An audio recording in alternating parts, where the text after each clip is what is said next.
Film अभिनेत्री कटरीना कैफ आज गुपचुप अजमेर पहुंची और ख्वाजा गरीब नवाज के दरबार में जियारत की दुआएं मांगी।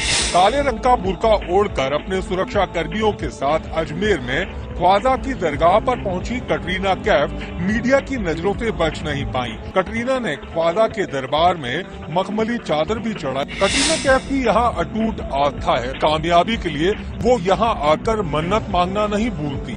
लेकिन विक्की और कटरीना की शादी में होने वाली वो धार्मिक मान्यताएं क्या होंगी?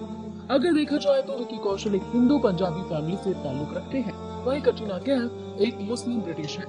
कटरीना के पापा मुस्लिम थे और माँ ब्रिटिश थी। सवाल है कि अगर एक मुसलमान लड़का हिंदू लड़की से शादी करता है तो क्या वो मुसलमान लड़का हिंदू के घर में जाके नमाज पढ़ सकता है, और क्या वो लड़की मुसलमान के घर में पूजा कर सकती है? सबसे पहले कुछ शराइत है हर चीज के। आप अगर गाड़ी रखेंगे और गाड़ी का एक पहिया रखेंगे, साइकिल का एक पहिया रखेंगे, ट्रैक्टर का, तो गाड़ी चलेगी क्या? नहीं चलेगी। या चारों साइकिल कर दो या चारों ट्रैक्टर कर दो। इसीलिए कुरान की आयत है सूरह बकरा की सूरा नंबर 2 आयत नंबर 221 में अल्लाह ताला फरमाते हैं कि आप मुशरिका से शादी नहीं कर सकते जब तक वो ईमान न लाए। मतलब जो गैर मुस्लिम है और शिर्क कर रही है उससे आप शादी नहीं कर सकते जब तक वो ईमान न लाए। और एक ईमान लाने वाली औरत चाहे कितनी भी बदसूरत हो वो एक मुशरिका से बेहतर है। और आगे आयत कहती है कि लड़कियां मुशरिक लड़के से शादी नहीं कर सकती जब तक वो ईमान न लाए।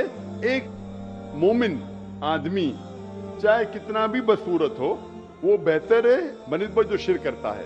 इसकी वजह यह है कि इस्लाम में लिखा है कि अगर आप खुदा के अलावा किसी को और पूछते हैं, किसी और की इबादत करते हैं, ये सबसे बड़ा गुनाह है। और अल्लाह ताला फरमाते सूरह निसा में सूरा नंबर 4 आयत नंबर 48 में और सूरा निसा सूरा नंबर 4 आयत नंबर 116 में कि अल्लाह सुब्हाना व तआला अगर चाहे तो कोई भी गुनाह को माफ कर सकता है, लेकिन शिर्क को कभी नहीं माफ करेगा। अगर एक इंसान मुशरिक जैसा मर गया तो अल्लाह ताला कभी भी उसे माफ नहीं कर सकता, क्योंकि मुशरिक वो शख्स है जो शिर्क करता है। और ये सबसे बड़ा गुनाह है, क्योंकि हमारा खालिक, हमारा मालिक, हमारा ईश्वर, हमारा खुदा, हमारा भगवान, अगर हम उसको गाली देंगे, ये सबसे बड़ा गुनाह है। जिसने हमें जिंदगी दी, जिसने ये सारी चीजें हमें दी दुनिया में, अगर हम उसको गाली देंगे, उसके अलावा किसी और की इबादत करेंगे, ये शिर्क हुआ। तो इसीलिए इस्लाम में इजाजत नहीं है कि एक मुस्लिम लड़का या लड़की कोई मुशरिक लड़का या लड़की से शादी करे, तो इजाजत नहीं है। जहां तक के सवाल है क्या एक आम मुसलमान हिंदू घर में नमाज पढ़ सकता है?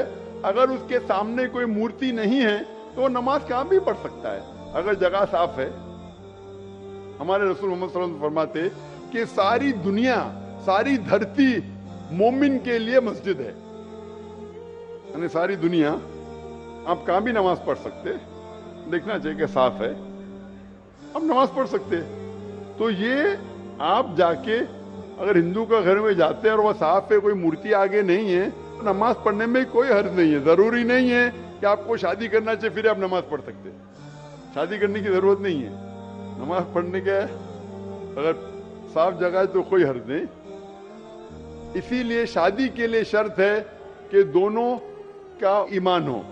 और अगर आप हिंदू मजहब पढ़ेंगे तो हिंदू मजहबी किताब में भी यही लिखा है जो मैंने पहले पेश किया, पहला जो सवाल था भाई साहब का, और मैंने कहा कि हिंदू मजहब में भी यही लिखा है, ना तस्य प्रतिमास्ति, उस ईश्वर, उस भगवान, उस खुदा का कोई अक्स नहीं, कोई मूर्ति नहीं, कोई फोटोग्राफ नहीं, कोई पेंटिंग नहीं, कोई पोर्ट्रेट नहीं, कोई आइडल नहीं, कोई स्टैच्यू नहीं। अगर ये मान ले कि कम से कम जो यकसा है हिंदू और इस्लाम के मजहबी किताब में, कम से कम उसके ऊपर अमल करे तो अक्सर हमारे मुश्किलात दूर हो जाएंगी। जो यकसा नहीं है उसको कल डिस्कस कर सकते हैं। और अगर आप तहकीक करते हिंदू मजहब की किताब पढ़ते और इस्लाम मजहब की किताब पढ़ते, दोनों में लिखा है खुदा एक है, दोनों में लिखा है खुदा का कोई अक्स नहीं है, दोनों में लिखा है कि खुदा का कोई बुत नहीं है, दोनों में लिखा है कि खुदा के अलावा किसी और की इबादत नहीं करना चाहिए, दोनों में लिखा है कि आखिरी पैगंबर मोहम्मद सल्लल्लाहु अलैहि वसल्लम में, दोनों में लिखा है कि शराब नहीं पीना चाहिए। मैं हवाले दे सकता हूँ और मैं तकरीर एक दिया हूँ, similarities between Islam and Hinduism, इस्लाम और हिंदुइज्म में यकसानियत दोनों किताब में है।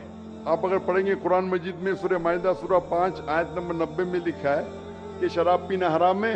अब Manusmriti chapter number 9 verse number 225 पढ़ेंगे, उसमें लिखा है शराब पीना हराम है। कुरान में लिखे सूरह माइदा सूरह नंबर 5 आयत नंबर 3, सूरह बकरा सूरह नंबर 2 आयत नंबर 173, सूरह अनाम सूरह नंबर 6 आयत नंबर 145 और सूरह नहल चैप्टर 16 वर्स 115 में हुर्रिमत अलैकुमुल मैततु वद्दमु वलाहुमुल खिंजीर वमा उहिल्ला लिगैरिल्लाह बिही।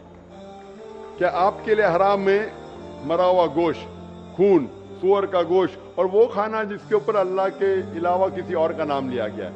आप अगर हिंदू मजहबी किताब पढ़ेंगे उसमें भी लिखा है क्या सूअर का गोश्त खाना हराम है। अगर आप तहकीक करेंगे काफी यकसानियत है। इस्लाम मजहबी किताब में लिखा है कुरान में सूरह नूर में सूरह नंबर 24 आयत नंबर 30 और 31 के अंदर हिजाब के बारे में, औरत को अल्हम्दुलिल्लाह हिजाब में होना चाहिए, सर से ढका होना चाहिए उसका जिस्म, सिर्फ जो दिख सकता है वो चेहरा और हथेली तक के। आप अगर हिंदू मजहब किताब पढ़ेंगे ऋग्वेद बुक नंबर 8 में लिखा है और ऋग्वेद बुक नंबर 10 में भी लिखा हुआ है कि औरत को अपने सिर के पल्लों को डालना चाहिए चेहरे पे।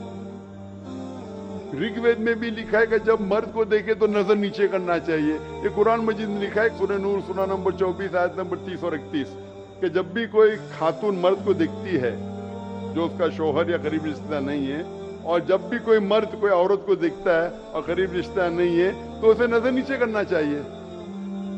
तो इस तरीके से आप तहकीक करेंगे, जो यकसानियत है उसके ऊपर तो अमल करो। तो यकसानियत हिंदू और इस्लाम मजहब में जो मजहबी किताब में लिखा है, लेकिन अफसोस की बात है कि मजहब के ठेकेदार ये चीज का जिक्र ही नहीं करते। क्यों? इसीलिए मैं हवाले देता हूँ। मैं कोई आलिम नहीं हूँ, मैं कोई पंडित नहीं हूँ, मैं अपने आप को तालिबे इल्म कहता हूँ, लेकिन मैं हमेशा हवाला देता हूँ। तो किसी को भी शक है, किसी को भी शुबा है तो घर पे जाके चेक कर सकता है, या इंटरनेट पे जाइए, आप टाइप करो, वेद भी इंटरनेट के ऊपर है, कुरान भी इंटरनेट के ऊपर है, टाइप करो, रेफरेंस टाइप करो, आपको हवाला मिल जाएगा। तो इसीलिए गाड़ी चलने के लिए दोनों का जो रूल्स एंड रेगुलेशन है वही होना चाहिए। इसीलिए दोनों लोग मोमिन होना जरूरी है। Hope the answer the question.